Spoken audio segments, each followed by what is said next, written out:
Do you like YouTube videos that make you contemplate your own death? Well, if so, you're in the right place. All jokes aside, in this video I'm going to be talking about quite a serious topic, which is assisted dying. I'm going to be talking about why this topic's so important to me, why I think it should be legalized, and I'm hoping by the time the video's over, you'll agree with me.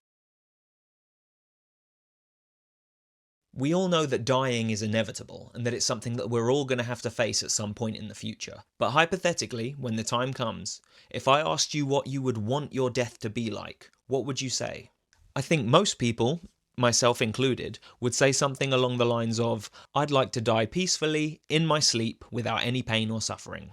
Well, if your answer to that question is something similar to that, then I've got a follow-up question for you. If you were given the following two options, which one would you choose? To live until you're 90 years old and die peacefully and painlessly in your sleep, or to live until you're 91 years old, but you spend the final year of your life with a debilitating terminal illness where you're in pain and you suffer every single day? I know which one I'd choose. I know this sounds like a pointlessly obvious question, but it's actually a very important and urgent question. Because in the UK, at least at time of recording, voluntary euthanasia, or assisted dying, is still illegal here, which means there are potentially tens of thousands of people suffering from terminal illnesses in this country who are being denied the option to have a peaceful end to their lives, and instead are being forced by law to endure months or even years of suffering, even though these people know they're never going to get better, and they are genuinely asking for someone to assist them in ending their own life. Don't these people at least deserve to make the choice for themselves, whether or not they want to endure this suffering or not? As you may have gathered already, I'm going to be spending a lot of time talking about other animals on this channel and how I don't think humans are treating them with the respect that they deserve generally. But ironically, I think this is the one situation where we're actually treating some animals better than we're treating our own species. When a dog is old and sick and beyond saving, most people rightly recognize that euthanizing them by putting them to sleep is the most ethical thing to do, because leaving them alive in this condition would just be prolonging their suffering for no good reason. And yet, for some reason, there are people out there who somehow believe the complete opposite when it comes to humans. Can we make it make sense, please?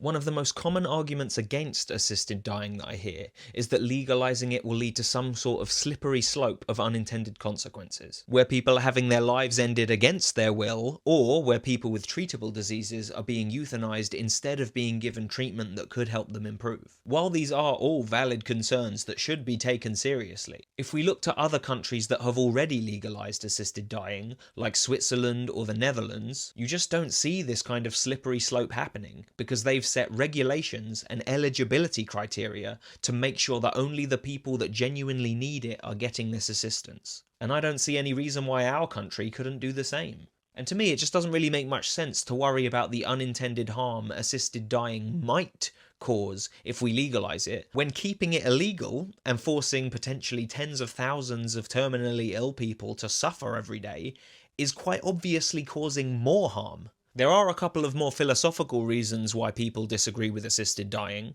like, for example, the deontological belief that it's always wrong to take a human life regardless of the consequences, and the more religious belief that it's a sin to take a human life because a god says so. And while I would honestly love to address both of these arguments in full right now, and I probably will in a future video, as philosophy is my jam, if I did get into them now, this video would probably end up being about an hour long. And so for now, I'll address them simply just by saying that I don't find these two objections convincing because I'm not a deontologist and I don't believe in a god.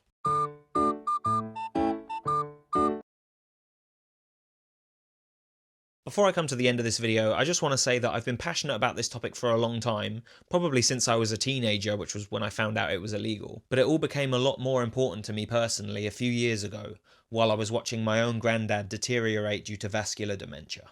I won't go into too many details about what happened to him personally, but what I will say is that many people with dementia can completely lose their ability to talk, to recognize people's faces or even their own face in a mirror, to chew and swallow their own food, to control their own bowels, and even to breathe properly.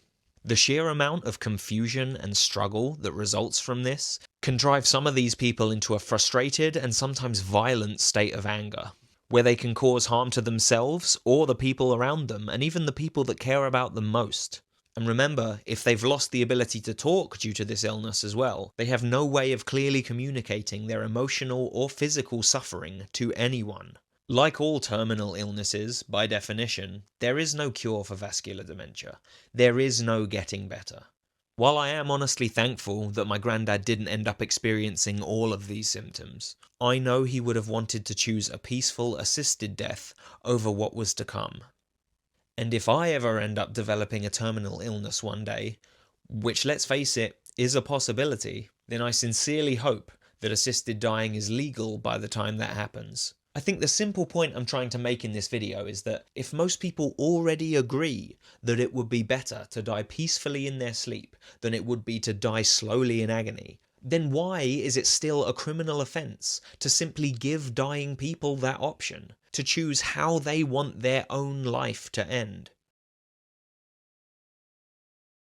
The good news is that here in the UK, at time of recording, the legalisation of assisted dying is currently being discussed in the House of Commons. But the bill still has a long way to go and still needs public support. And so if you agree with me on this topic and you would like to do something to help, then a few of the ways you could do that would be by emailing your local MP and letting them know how much this means to you. Or, like me, you can become a supporter of the non-profit organisation Dignity in Dying, who have been campaigning for years for these laws to be changed.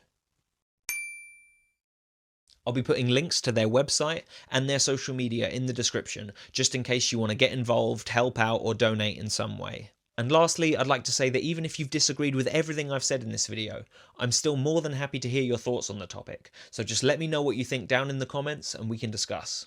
I know this subject matter can be kind of depressing to talk about, but thank you so much for watching. If you've enjoyed this video and you want to hear more of my opinions on topics like this, then a like and subscribe would be hugely appreciated. So as always, be kind to yourselves, and I'll see you in the next one.